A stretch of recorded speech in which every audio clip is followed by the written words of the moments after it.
Hello, you wonderfully twisted individuals. I figured I would use a bit of recently found downtime to tell everyone another story from the country. As always, this may contain foul language, graphic violence, gore, or sexual assault. Discretion is advised. I think today will be a good day to discuss some of the more violent oddities of my area.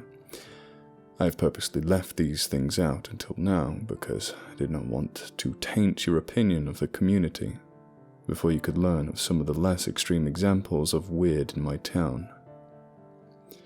Back in the mid-90s, our little slice of Americana experienced a population boom, as cost of living elsewhere had skyrocketed, while the same numbers here had remained low or gotten lower.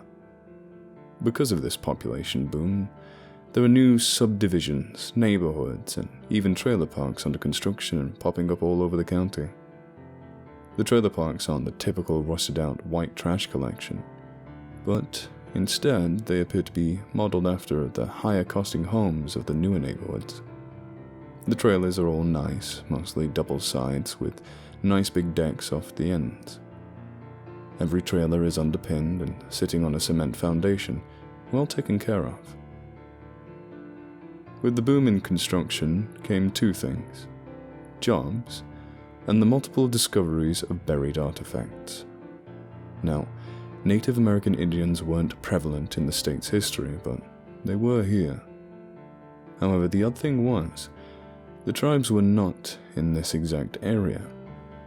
There is no history anywhere of Native Americans having settled here, but yet, we were finding things on a daily basis. Pottery, beads, of course hundreds of arrowheads and spear tips, bodies, entire burial grounds, and even dwellings. There were several sites that had to be abandoned because of the unearthing of a burial ground or forgotten settlement. In one case, a single body was uncovered wrapped in a tanned deerskin. The corpse had its eyes, nose, and mouth sewn shut. The organs had been removed and cased in ceramic pots beside the body. The eyes had been replaced with large chunks of obsidian stone, and to be honest, the entire scene had me fucked sideways. I was called out in the May of 1994 to a construction site of a new middle-scale subdivision. Upon arrival to the scene, I was led to the spot where the body had been found. The workers had thankfully found the pots first and started digging by hand just in case. The week prior, a crew had sent a backhoe bucket through the middle of a burial site, mutilating 5 corpses, so the remaining crews were wearing kid gloves, so to speak. I stood and listened as the foreman explained how they unearthed the body and the artifacts surrounding it. When it was my turn to talk, the foreman was both expecting and dreading to hear what I had to say. "Close the site down, send you guys home for the day. I'll call you back when you can start, or if you have to move the site. Sorry, man." With a nod and a grumble, he turned and hollered into his radio to call it a day and head out. As the jackass coroner took notes and readied the body to be moved, I started to radio the force to tell them we needed help, when I heard the coroner let out a yelp. Much like an injured puppy, I turned to see what had happened and saw the man rocking back and forth in his knees, cradling his hand like a bird with an injured wing. Now remember, he is a large man, wide as some are tall, and always wearing yellow scrubs, so this image stuck with me as slightly comical. "What happened, Duck?" I asked, trying not to laugh. "Fucking something bit me or stabbed me, damn it!" he squalled out. I approached the scene and could see droplets of blood leading from the corpse to the coroner's lap. There was blood speckling the front of the corpse, staining the dirt-tanned hides worn as clothes to a deep ugly brownish red. I knelt down to get a closer look at the corpse, around where the bloodstains started. Sticking through the flesh was an odd-coloured piece of bronze or copper, like a large sewing needle.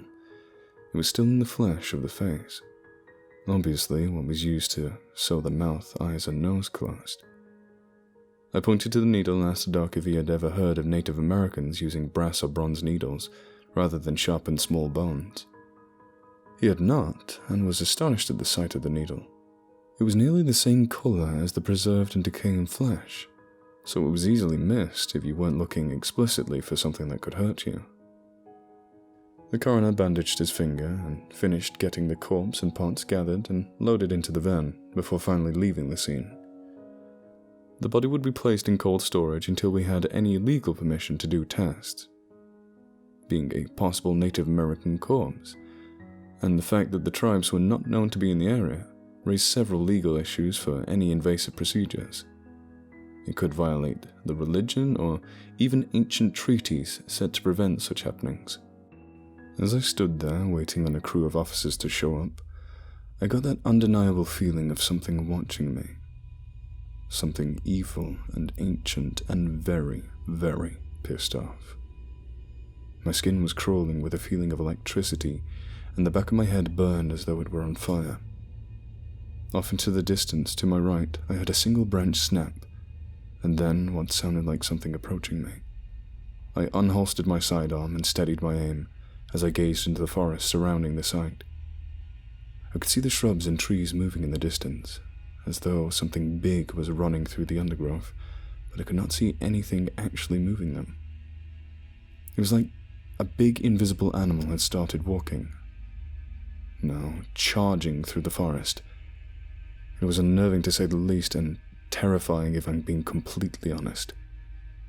I slid the safety off and took aim to the center of the movement, and plugged off 3 consecutive shots, each shot short of hitting the dirt or rocks beyond the invisible figure, telling me I'd struck my target. If the visual cues weren't enough, something screamed a deafening roar that shook the air from my lungs and pierced my eardrums with its intensity.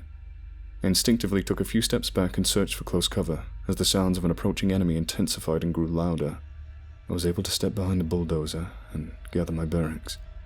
As I knelt there hunched down, heart throbbing and mind racing, I heard the approaching thing slow its pace and could now hear individual footsteps. It was making its way in an arch around the bulldozer, and I knew I did not have a lot of time to react and get the fuck out of there. I did my best to line up another series of shots. However, this time I saw the impact on the soil as all 3 shots struck the dirt. I turned my eyes for a fraction of a second to see how far away my cruiser was, then back to the source of the sounds. As my eyes settled to the spot I was certain would hold the being hunting me, something happened. As I watched, a tall figure shimmered into focus. The figure was easily 9 feet tall and distinctly humanoid. Like the giants depicted in movies, this thing was perfectly proportioned but huge. He was obviously Native American, with dark bronze skin, jet black hair tied with rawhide straps, a braid chin and eyes of obsidian. I stood in awe and stared at the giant man, absolutely certain I would die that day, right there. The figure continued approaching me, a slight smile set upon his large face. When he was about 10 feet away from me, he stopped moving and knelt down to stare me directly in the eyes. I was still in awe. When I heard the squall of sirens approaching, the figure turned his head, and before he faded into thin air, he made a face of disgust, like he had just seen the most disgusting thing imaginable. The sirens pulled up and stopped. The crew had arrived to search the area for more bodies or important artifacts. I got them started and instructed them to call me if anything was found, before leaving for the medical examiner's office. I wanted answers, and I would get them.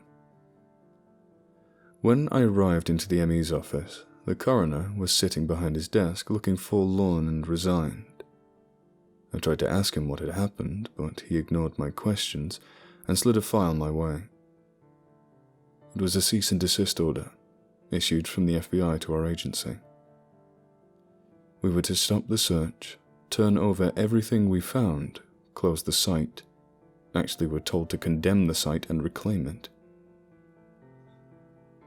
I gave the coroner a surprised look and asked if he had some time to do tests before receiving the notice. He had not, so I decided to do some of my own.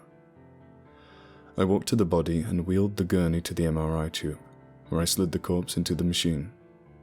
I told the doctor to leave if he didn't want to be a part of this, but he smiled and remained seated. As the scan progressed, a few very odd things became apparent. One, the body was in incredibly bad shape, physically crushed almost. Two, that was not the cause of death. The ribs where the heart would have been, while cut out, had been replaced, and a large perfectly round hole was piercing them. Stains and damage to the inside of the back and the ribcage resembled a gunshot wound. 3. The corpse had dental implants in 3 areas, an incisor and 2 molars, not like a primitive attempt at false teeth. No, these were modern and very well done. The jawbone had healed around the posts of the implants, and the tooth surface itself had worn down slightly, showing that they were in place while this man had been alive. Perhaps strangest of all was the fact that the ribs had been removed with an extremely sharp and precise instrument. His body appeared to be a modern man on the scans, but everything else said he was from the early 1800s. I did the unthinkable, and used a biopsy needle to remove all the small samples of bone and tissue from the inside of the big toe on the corpse's left foot. I was hoping the placement would help hide this fact. We made sure to put the body back in a drawer and left for my office, with a disc containing the scan images, as well as a few other pieces of evidence the ME had collected, and the biopsy. I was planning on sending the biopsy to be carbon dated to give me an idea when this man died, and how long he had been buried. Before we made it into my office, the feds showed up and collected the evidence and the body. The ME led them to the morgue to collect the body and the jars, but told them he had not collected any other evidence, and that he had stopped the moment the notice came through. The feds took the body, the jars, and even the fucking gurney we used to move the man. They went to the site and posted armed guards there before dismissing my search teams. Before the guys had actually left, the feds boarded and moved all the machinery there to a small gravel lot about a mile away, before calling the construction company to inform them they would need to collect their shit there. The local guys all left and the feds remained. We were pissed, but eventually moved on to other cases and other oddities. We'd almost forgotten about this strange incident when, during the middle of the night, the federal officers broadcasted an emergency mayday signal from the site. I was the first to arrive, and I wish I hadn't. Scattered across the clearing and even the trees were pieces and chunks of the feds. They had been brutally murdered and strung about like macabre tinsel on an evil Christmas tree. I called the feds that claimed the body, and they were already en route to the field, and ordered me to stay, but to stay away from the evidence. They would be taking this investigation. As I was sitting there, waiting for the feds to arrive, I gazed out of the windshield into the surrounding forest. I heard the rustle of shrubbery and the footsteps of a large entity. I knew it would be the large figure from the first day, and was suddenly worried I would meet the same fate as the feds. I sat in my car and watched in horror as the figure materialized in front of my headlights. When he was in plain view, he looked at me with the same half smile and shrugged his shoulders before turning and walking back into the forest. The feds finally arrived and I left. Eventually a small, secured steel and cement building would be erected there, and a single heavily armed guard would sit inside that building in shifts for 24 hours for years. We never had any other unexplained deaths there, but, well, thing is, when the feds first arrived, they weren't just standing guard. They were still actively looking through the earth in the area, searching for something. I believe they pissed off the figure, and he decided to take care of business. I guess that informed the feds they should stop. And they actually did.